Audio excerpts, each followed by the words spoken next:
ప్రశ్ననే వస్తే గనక ఈ దేశంలో ఉన్నటువంటి అన్ని విభాగాల్లోని ప్రతి వ్యక్తితో మాట్లాడుతున్నటువంటి ప్రభుత్వం ఇదే. నేను చాలా క్లియర్ చెప్తున్నాను.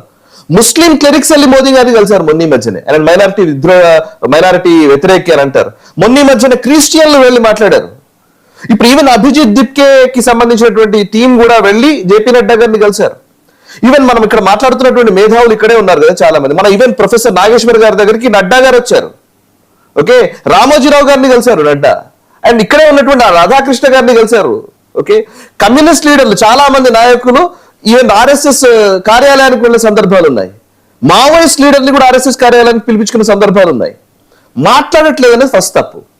అందులో ఇప్పుడు ఈ విద్యార్థులతో మాట్లాడట్లేదు అనేది వీళ్ళు మాట్లాడుతున్నది అయితే కనుక ఎగ్జాక్ట్లీ ఈ సోనం వాంగ్చుక్ ని ఆయనని దీక్ష భగ్నం చేసిన సందర్భంలో నెల రోజుల పాటు నిరసనను వదిలేశారు. ప్రజాస్వామ్యయుతంగా నిరసనలు తెలిపే హక్కు విద్యార్థులకు ఉంది. ప్రజాస్వామ్యయుతంగా ఏ నిరసనలు తెలిపినా కూడా దాన్ని ఎవరు డిస్టర్బ్ చేయలేదు. డిస్టర్బ్ చేశారా నెల రోజుల్లో? సుప్రీంకోర్టు చెప్పింది సోనం వాంగ్చుక్ ఆరోగ్యం క్షీణిస్తోంది, ఆయన విషయంలో కఠినంగా మీరు నిర్ణయాలు తీసుకోవాలి అని చెప్పి సుప్రీంకోర్టు చెప్పింది. చెప్పిన తర్వాత సోనం వాంగ్చుక్ ని హాస్పిటల్కి తీసుకెళ్లారు. సఫ్దర్గంజ్ హాస్పిటల్ తీసుకెళ్ళింది అందుకోసమే. తీసుకెళ్లిన తర్వాత అక్కడ కూడా గొడవ కాలే. ఎప్పుడైతే చలో పార్లమెంట్ అంటారో అక్కడ సమస్య వచ్చింది. నువ్వు చలో పార్లమెంట్ అన్నావు, బయటకు వస్తావు అనుకుంటున్నావు. ఆయన విజువల్స్ ఉన్నాయి చాలా స్పష్టంగా. అభిజిత్ దిప్కే మాట్లాడుతున్నప్పుడు అక్కడే ఉన్నటువంటి సిఏపిఎఫ్ బలగాల పైన దాడి చేశారు. ఒకడు పెప్పర్ స్ప్రే కొట్టాడు. ఒకడైతే అక్కడ ఉన్నటువంటి పోలీసుల మీద విచక్షణారహితంగా దాడులు చేశారు. మీడియా ప్రతినిధుల మీద దాడులు జరిగినాయి. పెప్పర్ స్ప్రేలు చల్లారు. ఏది వాళ్ళకి అనుకూలంగా రాసిన మీడియా వాళ్ళ మీద కూడా దాడులు జరిగినాయి. దాడులు జరిగితే దాన్ని గోధి మీడియా అని మాట్లాడుతున్న సందర్భము. ఇక్కడ సమస్య ఏంటంటే ఎవరు వినిపించుకోవట్లేదు అని అంటే ప్రభుత్వం కాదు వినిపించుకుంది, అసలు ఈ ఉద్యమం చేస్తున్నటువంటి వాళ్ళు వినిపించుకోవట్లేదు. ఫర్ ఎగ్జాంపుల్ నేను చెప్తాను, దీంట్లో ఒక మోడస్ ఆపరెండి ఉందని పదే చెప్తున్నాను నేను. ఏంటంటే మీరు రఫేల్ యుద్ధ విమానాల కొనుగోలు నుంచి జరుగుతుందండి. రఫేల్ యుద్ధ విమానాల కొనుగోలు జరిగినప్పుడు రఫేల్లో అవినీతి జరిగింది అని ఫస్ట్ అన్నారు. అవినీతి జరిగిందా చూపించండి అని సుప్రీంకోర్టు దాకా వెళ్ళింది. మళ్ళీ అది వదిలేశారు. ఆ టాపిక్ పట్టుకెళ్ళిపోయింది. మళ్ళీ ఇంకో దాంట్లోకి వస్తారు. ఇంకో దాంట్లోకి వచ్చి హిండెన్బర్గ్ రిపోర్ట్ రాగానే అదానికి లబ్ధి చేకూరుస్తున్నారని ఒక పెద్ద ఎత్తున క్యాంపెయిన్ చేశారు. తర్వాత అదే హిండెన్బర్గ్ సంస్థనే వాళ్ళ సంస్థకు తాళం వేసుకుని వెళ్ళిపోయారు వాళ్ళు. కంపెనీ మూసేసి కేవలం అదాని మీద పెట్టుకున్న వాళ్ళు. సో తర్వాత ఏమైనా ప్రూవ్ చేశారా? ప్రూవ్ చేయలేకపోయారు. సిఏఏ విషయంలో కూడా ఇట్లాంటిదే జరిగింది. సిటిజన్షిప్ అమెండ్మెంట్ యాక్ట్ వచ్చినప్పుడు ఇది ముస్లింలకు వ్యతిరేకం అన్నారు.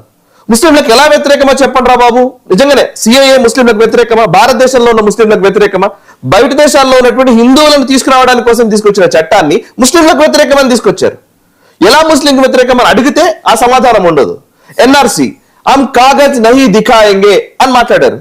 ఇవాళ ఎస్ఐఆర్ కోసం కాగజ్ ఇస్తున్నారా లేదా? అసలు ఎవరైనా కానీ అసలు నేను పేపర్లు చూపించను అనే కుసంస్కారము ఒక సంస్కృతి ఎక్కడికి వెళ్ళి వచ్చింది? ఎవరైనా చూపించాల్సిందే. మనం ఎయిర్పోర్ట్కి వెళ్తే పేపర్ చూపించాల్సిందే, ట్రైన్ లో టీసీకి మీ ఆధార్ కార్డు చూపించాల్సిందే. అండ్ ఇక్కడ ఏదైనా లబ్ధి పొందాలన్నా ప్రభుత్వ పథకాలు తీసుకోవాలన్నా ఈ పేపర్ చూపించాల్సిందే ఐడెంటిటీ. అదొక ఉద్యమం ఆ టైంలో చేశారు. అండ్ ఇప్పుడు నేను రీసెంట్ గా చెప్తున్నాను, ఈవెన్ ఫార్మర్స్ ప్రొటెస్ట్ అప్పుడు కూడా ఇది రైతులకు వ్యతిరేకం అన్నారు. ప్రస్తావన చేశారు జేపీ నడ్డా గారిని, ప్రొఫెసర్ నాగేశ్వర్ గారిని వచ్చి కలిశారు. ఎక్కడ వినిపించుకోవట్లేదు, ఎవరు వినిపించుకోవట్లేదు అంటున్నారు. అండ్ రెండోది నేను ఒకటి అడుగుతాను, అకౌంటబిలిటీ గురించి మాట్లాడుతున్నారు. అకౌంటబిలిటీ అనే దగ్గరకు వస్తే ఇదే నీట్ ఎగ్జామ్స్. నేను క్రోనాలజీ చెప్తున్నాను, ప్లీజ్ కొంచెం ఒక్క సెకండ్ నాకు కట్ చేయకండి. నేను ఐఎమ్ జస్ట్ మిమ్మల్ని రిక్వెస్ట్ చేస్తున్నాను. వై? బికాస్ మే 3వ తేదీ నుంచి ఇప్పటి వరకు జరిగినటువంటి క్రోనాలజీ చెప్తాను నేను. మే 3వ తేదీన నీట్ ఎగ్జామ్ జరిగింది సార్. పేపర్ లీక్ అయిందని చెప్పేసి ఆ రోజు సాయంత్రానికి తెలిసింది. తెలిసిన వెంటనే సిబిఐ ఎంక్వైరీకి ఆర్డర్ చేశారు. అండ్ విషయం బయటకు వచ్చిన తర్వాత దాని గురించి డీటెయిల్స్ తెలుసుకున్న వెంటనే మే 12వ తేదీన అఫీషియల్ గా క్యాన్సిల్ చేశారు. అండ్ సిబిఐకి రిఫరల్ చేశారు. సిబిఐ ఎంక్వైరీకి ఆదేశించింది ప్రభుత్వం. అకౌంటబిలిటీ లేకుంటే ఇదంతా జరగదు నేను చెప్తున్నది. అండ్ మే 15వ తేదీన యాంటీ పేపర్ లీక్ లా తీసుకొచ్చారు, చట్టం తీసుకొచ్చారు. అసలు పేపర్ లీక్లు జరుగుతున్న విధానం మీద ఒక చట్టాన్ని రూపొందించి ఇక మీదట ఎవరు పేపర్ లీక్ చేసినా సరే కఠినమైన శిక్షలు ఉండే విధంగా, నాన్ బెయిలబుల్ వారెంట్ ఇష్యూ చేసే విధంగా చట్టం తీసుకొచ్చింది కేంద్ర ప్రభుత్వం. మే 15వ తేదీ, మే 3వ తేదీ లీక్ అయింది. మే 15వ తేదీకి వచ్చేసరికి చట్టమే వచ్చింది. అండ్ మే 22వ తేదీకి formation of high level expert reform committee ఏర్పాటు చేశారు. ఎక్స్పర్ట్ కమిటీ ఏంటి తెలుసా సార్? మొత్తం అంటే 2024 నుంచి ఎక్స్పర్ట్ కమిటీ వర్క్ చేస్తుంది. అందులో మేజర్ ఎవరో తెలుసా? వీళ్ళు మాట్లాడుతున్నారు ధర్మేంద్ర ప్రధాన్ అని. చదువుకున్న వాడు ఎడ్యుకేషన్ మినిస్టర్ కావాలి, సోనం వాంగ్చుక్ ఎడ్యుకేషన్ మినిస్టర్ కావాలని. కమాన్, ఎడ్యుకేషన్ మినిస్టర్ చదువుకోవడంతో సంబంధం లేదు, ఆ వెనకాల ఉండే టీం చాలా ఇంపార్టెంట్. ఎవరో తెలుసా డ్రాఫ్టింగ్ కమిటీ, ఈ పర్టికులర్ కమిటీ ఎవరెవరు హెడ్ చేస్తున్నారు తెలుసా? నేను చదువుతున్నాను. డాక్టర్ కె రాధాకృష్ణన్ గారు, ఇస్రో చైర్మన్ గా పనిచేసినటువంటి వ్యక్తి. కమిటీ ఎక్స్పర్ట్ రిఫార్మ్ కమిటీ ఇది. Okay, doctor Randeep Guleria and former director of AIIMS Delhi. Okay, professor B J Rao, vice chancellor central university of Hyderabad. Okay, professor Rammurthy, a professor emeritus from the department of civil engineering at IIT Madras. ఒకరు IIT Madras, ఒకరు central university, ఒకరు AIIMS director, ఒకరు ISRO chairman గా పనిచేసినటువంటి వ్యక్తి. ఇట్లాంటి వాళ్ళతో committee form చేసి వీళ్ళను ఎగ్జామ్ పేపర్ లీక్ అవుతున్న విధానం మీద మీరు రిఫార్మ్స్ తీసుకురండి అని చెప్పారు. అకౌంటబిలిటీ లేకుండా ఇదంతా జరగదు. అండ్ ఇది మాత్రమే కాదు, నేను చెప్తున్నాను, జూన్ 15వ తేదీన సిబిఐ మాస్ అరెస్ట్ చేసింది. ఎక్కడెక్కడైతే లీకేజ్ లీక్ చేసినారో, లీక్ చేసిన వ్యక్తులు అందరినీ అరెస్ట్ చేశారు. నాన్ బెయిలబుల్ వారెంట్స్ ఇష్యూ చేశారు. అండ్ అది కాదు, మిడ్ జూన్ కి వచ్చేసరికి మళ్ళీ ఒక డిజిటల్ ప్లాట్ఫామ్స్ అన్నింటినీ బ్యాన్ చేసి మళ్ళీ ఎగ్జామ్ నిర్వహించారు. జూన్ 21వ తేదీన రీటెస్ట్ జరిగింది, మళ్ళీ కండక్ట్ చేశారు. మే 3వ తేదీన లీక్ అయింది, మళ్ళీ జూన్ 21కి వచ్చేసరికి, అంటే కరెక్ట్ గా నెలన్నర తిరిగే లోపు మళ్ళీ ఎగ్జామ్ కండక్ట్ చేశారు విత్ పర్ఫెక్ట్ గా, ఎక్కడ ఇబ్బంది లేకుండా. అండ్ ఈవెన్ ఈ ప్రాబ్లం ఏంటంటే వాసు గారు, ఇవేవి వినడానికి ఎవరికి అసలు ఇష్టం లేదు. ప్రభుత్వంలో ఉన్న వాళ్ళు వినట్లేదు అంటున్నారు. యాక్చువల్లీ ఉద్యమకారులు వినాలి ఇది, ఎవరైతే ఉద్యమం అంటున్నాడో. జూన్ 21వ తేదీన మళ్ళీ రీటెస్ట్ చేశారు. జూలై 21వ తేదీకి వచ్చేసరికి అండ్ యాక్చువల్లీ దీని రిజల్ట్స్ కూడా వచ్చేసాయి, మొన్ననే రిజల్ట్స్ వచ్చాయి. ఎట్ ద సేమ్ టైం ఇప్పుడు రాబోయే రోజుల్లో ఏం చేయాలి? ఇప్పుడు రాబోయే రోజుల్లో ఎగ్జామ్ లీక్స్ అవుతున్నాయి, ఏం చేయాలి అని అంటే, పేపర్ లీక్స్ ఆపాలంటే సిబిటి అంటారు, కంప్యూటర్ బేస్డ్ టెస్ట్ తీసుకొస్తున్నారు. సో మెజర్స్ తీసుకోలేదంటే ఎట్లా? అసలు ఎడ్యుకేషన్ లో ఏం జరగట్లేదంటే ఎట్లా? ఎక్స్పర్ట్స్ పిచ్చి వాళ్ళ.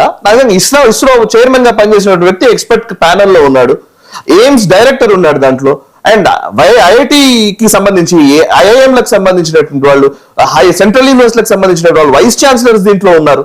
ఇవాళ నేషనల్ టెస్టింగ్ ఏజెన్సీ వెబ్సైట్ కి వెళ్తే తెలుస్తుందండి వాళ్ళ కమిటీ మెంబర్స్ ఎవరెవరో. ప్రదీప్ కుమార్ జోషి, ఆయన యూపీఎస్సీ చైర్పర్సన్, ఇవాళ దీనికి ఎన్టీఏ నేషనల్ టెస్టింగ్ ఏజెన్సీకి ఆయన చైర్మన్. ధర్మేంద్ర ప్రధాన్ ఒక మంత్రి, ఆయన కేవలం పొలిటీషియన్ మాత్రమే. అసలు పని చేసే వాళ్ళు వెనకాల ఉండే బ్యూరోక్రాట్స్. ఈ కనీస కామన్ సెన్స్ ఎప్పుడు వస్తుంది మనకి? అంటే వీళ్ళందరూ లీడ్ చేసేది ఆయన కాబట్టి ఆయన రాజీనామా చేయాలనేది రాహుల్ గాంధీ గారి అసలు నిజం కదా. ఇప్పుడు నేను ఇంకోటి అడుగుతాను, నేను సేమ్ క్వశ్చన్ ఇప్పుడు నేను మీరు మాట్లాడుతున్నప్పుడే నేను ఓపెన్ చేశాను. హిందూలో వచ్చిన స్టోరీ ఇది, ఎప్పుడు 2023. ఓకే, అప్పుడు కాంగ్రెస్ గవర్నమెంట్ ఉంది. Kota reports 23rd suicide this year as NEET aspirant from Ranchi hangs herself. 23 suicides జరిగాయి. 23rd 23 సూసైడ్స్ ఒక్క సంవత్సరంలో జరిగాయి నీట్ ఆస్పిరెంట్స్ రాజస్థాన్ లో.